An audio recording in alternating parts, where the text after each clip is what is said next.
E para você, vestibulando da UESB, estreia agora o quadro De Olho no Vestibular, com dicas sobre os principais conteúdos da prova. Hoje você acompanha as dicas de Geografia com o professor Xandão e de História com o professor Ademar. Roda a vinheta.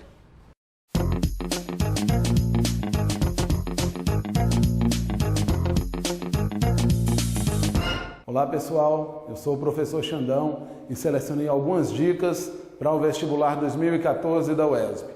Não dá para pensar no vestibular da UESB sem imaginar não cobrar globalização e todas as consequências e as causas que levam a esse processo. Bom, a globalização é sempre bom pensar não somente com esse aspecto mercadológico, comercial, de interação entre os países e de intercâmbio comercial, mas também lembrar que globalização envolve aspectos culturais que homogeneizam conhecimentos e homogeneizam também culturas. Mas dentro do processo comercial, a terceira revolução industrial, essa revolução que homogeneiza a tecnologia, homogeneiza o padrão de industrialização, a gente sempre pensa assim, é sempre bom imaginar. Nos anos 70, o Japão era um país que produzia muito, com muita qualidade, mas que não conseguia enquadrar o seu produto na competitividade universal. Países como Estados Unidos e os países da Europa conseguiam sempre produzir mais e vender mais que o produto japonês, mesmo ele tendo mais qualidade. Isso acontecia porque no Japão era um fenômeno inverso do que acontece hoje. Nos anos 70, no Japão, sobrava empregos e faltava mão de obra, faltava empregados. Daí, a consequência disso é uma mão de obra muito cara e uma elevação no custo de produção dos produtos do Japão. Para solucionar esse problema, a empresa japonesa desenvolveu um modelo chamado toyotismo. No toyotismo, acontece um processo inverso ao fordismo. Enquanto que no fordismo, a máquina existe no processo produtivo, mas ela auxilia o homem nesse processo.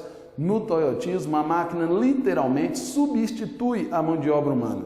Era um fator interessante para o Japão. O problema é que com a globalização, esse modelo de produção passou a estar presente em quase todos os países do mundo e a realidade é totalmente diferente. Países como os países que compõem os PIGs, Portugal, Itália, Grécia, Espanha e Irlanda, esses países têm um excesso de mão de obra e um modelo toyotista na produção. Resultado, muito desemprego, o que é um dos fatores que leva a União Europeia a estar em crise nesse momento. Um outro fator da globalização faz referência ao Mercosul. O Mercosul padece pelo mesmo mal. O principal país do Mercosul, o Brasil, tem essas características. Um excesso de mão de obra disponível, mas é uma quantidade de emprego que não satisfaz a essa fatia da população. Daí a crise. Então, sempre bom lembrar, globalização, façam as associações. Terceira revolução industrial, revolução tecnológica, toyotismo, máquina substituindo a mão de obra humana. O termo desordem mundial faz referência ao mundo está sendo controlado e dividido por vários polos de influência, os blocos internacionais de poder. Deles, eu acredito que União Europeia, em função da crise, e o Mercosul, por ser o bloco da qual o Brasil faz parte da liderança, esses serão cobrados com certeza no vestibular 2014.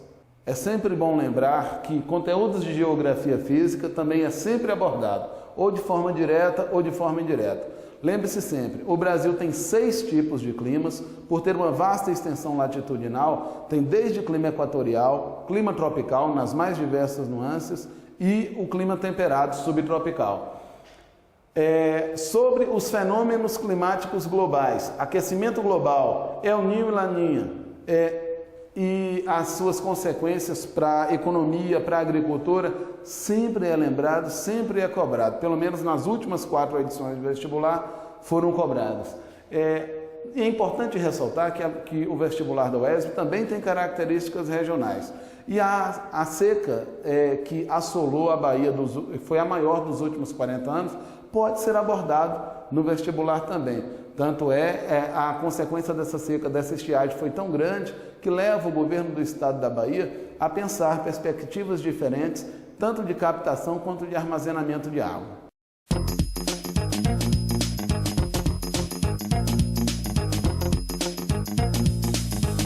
Olá, vestibulando! Eu sou o professor Ademar de História e vim trazer algumas dicas para você fazer um vestibular bem tranquilo na prova da UESB de 2014. Na prova da UESB, a história tem sido cobrada de uma forma muito sequenciada nos últimos vestibulares. Ela procura buscar uma prova em que começa desde a história antiga, passa pela Idade Média, Brasil colonial e chega até a história contemporânea. É muito importante você ter um olhar sobre esse momento e ter cuidado e muita tranquilidade na hora de responder. Focando a história do Brasil, vocês observem que durante o primeiro período, que é o período colonial, as questões sempre versam com relação à economia colonial.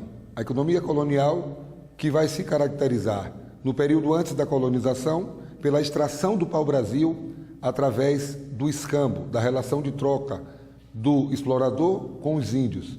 E a partir do processo de colonização, a substituição do pau-brasil por uma atividade de plantação de cana-de-açúcar, já que o açúcar era um produto de primeira necessidade na Europa. Não pode esquecer que essa produção é fundamentada na plantation açucareira, que tem as seguintes características: latifúndio, monocultura, produção para o mercado externo e mão de obra escrava. A mão de obra, primeiramente, do índio e, futuramente, a mão de obra do negro, que substitui o índio por conta do lucro que vai ser oferido com o tráfico negreiro. Além desse momento, no período colonial, é importante analisar a sociedade mineradora, que se diferencia da sociedade açucareira, no momento em que se torna uma sociedade mais urbana e com uma possibilidade de mobilidade social, gerando inclusive a acumulação de certa quantidade de riqueza, o que leva ao desejo de separação do Brasil de Portugal, no momento em que a colônia começa a receber a influência das ideias transformadoras da Europa, do iluminismo e do liberalismo, culminando com a chamada e importante Revolução Francesa. É de fundamental importância vocês perceberem a transição da colônia para o império, que se dá a partir do momento da chegada da família real. Dom João VI foge de Portugal por causa da invasão feita em Portugal pelas tropas de Napoleão Bonaparte e, ao chegar aqui, cria todas as condições para que seu filho, no dia 7 de setembro, possa proclamar a independência e criar o Império Brasileiro.